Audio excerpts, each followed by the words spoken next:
Today we're going to run through the developments in Europe in our move through this global tapestry unit of the AP World Curriculum. The first thing that I want you to know within that theme of cultural developments and interaction is that Christianity is the main conduit of cultural continuities in Europe during this era. We don't have any one civilization or state or kingdom that is ruling a massive territory in Europe during this time. It is only these Christian churches. Now, within that Christian church, we do have a division between East and West. In Eastern Europe, we've got the Orthodox Christianity of the Byzantine Empire and the regions to the north, you see there in blue. And in Western Europe, we have the areas of Roman Catholicism. So we've got two branches of Christianity, but Christianity permeating the entirety, basically, of the European continent by this year 1200. I want to pay special attention to the close contacts that Western Europeans are going to have with other parts of the world, in particular the Islamic world. And there's 2 points of contact that we want to make sure you're familiar with.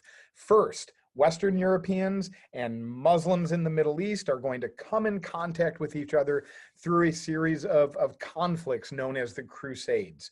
The Crusades were a series of wars that began in the late 11th century between Western European kingdoms and knights led by, or organized at least, by the Roman Catholic Pope against the holy sites of Christianity that had in the 8th century, 7th and 8th century, been conquered by Muslim states, Muslim caliphates. And so this is a hope by Christians to reconquer Christian holy lands in and around the city of Jerusalem in the Eastern Mediterranean. Now, these are wars, they're violent, they're bloody. The First Crusade is probably the most famous one. This is where Christians were actually successful in conquering Jerusalem. They'd hold on to it for about 100 years before losing it again and losing it forever. Christians aren't going to come in control of Jerusalem again, although there are some really interesting political debates happening right now that we are not going to get into here. But what is most important for AP World purposes is this cultural contact that happens between Western Europe and the Islamic world, where we're going to see a lot of knowledge from the Islamic world pass in to Western Europe through these crusades. These crusades are also going to bring tremendous wealth into some cities in the Middle East, or pardon me, in the Mediterranean region. City-states in Italy, for example, like Venice, are going to get very wealthy running trade between these now Christian kingdoms temporarily in the Middle East with the rest of Western Europe. A second conduit between the Islamic world and in the Western European world is going to be in Muslim Iberia, or what is today the countries of Spain and Portugal. This becomes a second point of contact between Europeans and Muslims. Now, during this period that we're dealing with, 1200 to 1450, this peninsula is going through what is known as the Reconquista in Spain, this reconquest of Iberia to Christian hands. And that will come to an end ultimately in 1492 when a Spanish kingdom ultimately drives the last remaining Muslims and Jews out of the Iberian Peninsula. This notion of persecution of not only Muslims but Jews is rampant throughout Europe during this era, and particularly in Christian Europe, it is seen as strong. Remember, we talked within Dar al-Islam, there is that notion of the Jewish people, like Christians, being a dhimmi population, or a protected class of people. I want to spend a little time talking about another development during this era that is going to bring huge cultural change to Western Europe, and that is the printing press.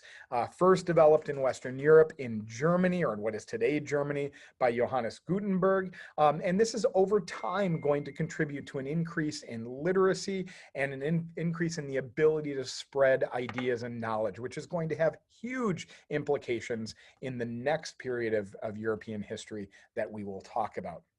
Now, when it comes to governance in Europe, I want you to recognize that the two regions of Europe are kind of experiencing slightly different natures of governance in this 1200 to 1450 period.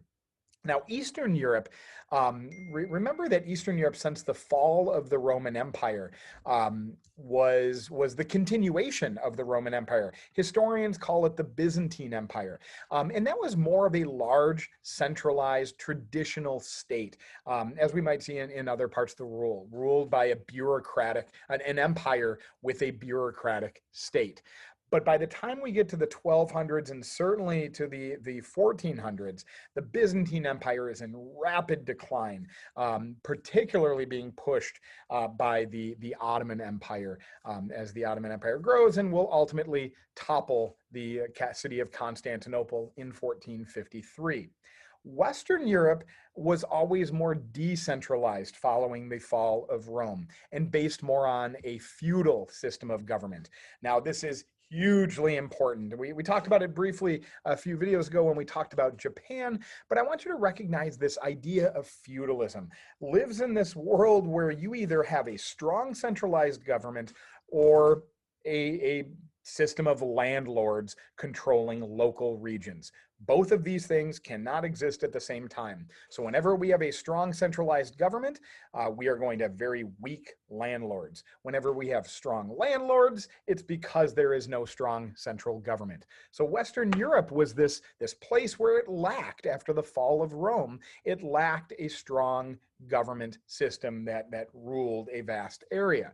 And so feudalism was the order of the day. And this is a hierarchical system of landowners, lords, and their vassals, those that have pledged their lives and their honor and their duty to those lords. These are sometimes lesser lords, like lords that owned a little bit less land, or sometimes knights, basically warriors for those lords.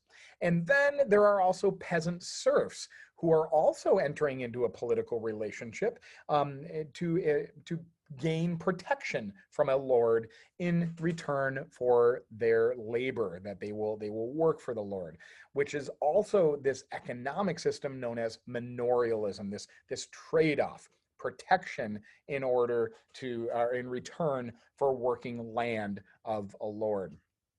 We will see during this era, this 1200 to 1450 era, the rise of nation states in Europe.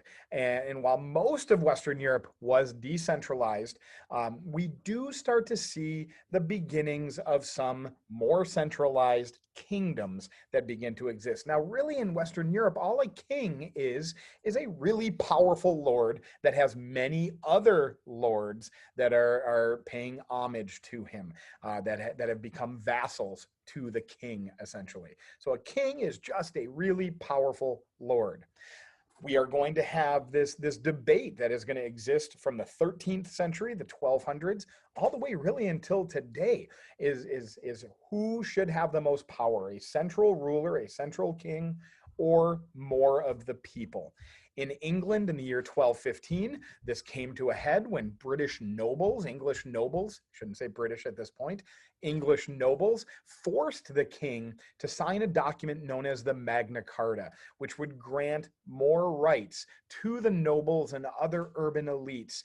And this eventually leads into the development of a parliament, a representative body of more of the people. You see the same thing happening across the English Channel in France, which has a strong monarchy, but also will see the development of its own parliamentary system known as the Estates General, where different groups of the French society, known as estates, like the clergy, the nobility, and common people, will have a voice. But for the early years of French history, that king maintained most of the authority, and the Estates General was rarely called upon. Now, these two countries, England and France, were longtime rivals of each other. England had for a lot of its early history controlled lands in northern France, like Normandy. In the 1300s, a war was fought between England and France known as the 100 Years' War that would ultimately result in a French victory and a driving of England from the European mainland, which leaves England with just the island that we know and love today. Another state that I want you to be familiar with is Russia and the emergence of a more centralized Russian state. Now, Russia has long been, or in the centuries before, in the 1300s, a tributary state or a tributary region of the Mongols. In the city of Moscow, there is a prince, a leader of Moscow known as Ivan III, who is ultimately going to refuse to pay the tribute that the Mongols request. And as the Mongol Empire has weakened, Ivan III will begin to push the Mongols back and obviously not pay them. He proclaims himself the Tsar of Russia. Now, that word Tsar means Caesar. It's the ruler of Russia. Everybody is claiming to be the continuation of the greatness that was once Rome. So Ivan III proclaims himself Tsar. His son, Ivan IV, continues to expand this new Russian state centered on Moscow. He will move to weaken that nobility, the landlords of Russia called boyars, and further centralize the Russian state. So what do you need to get out of this? One, there's no political unity in Europe, particularly in Western Europe. Two, Christianity provides the cultural unity of Western Europe, even though that's divided between Roman Catholic and Eastern Orthodox. And contacts and connections with the Islamic world, both in Spain and in the Middle East with the Crusades, bring new understandings and new learnings into the European continent. That's all we got for today. We'll catch you next time.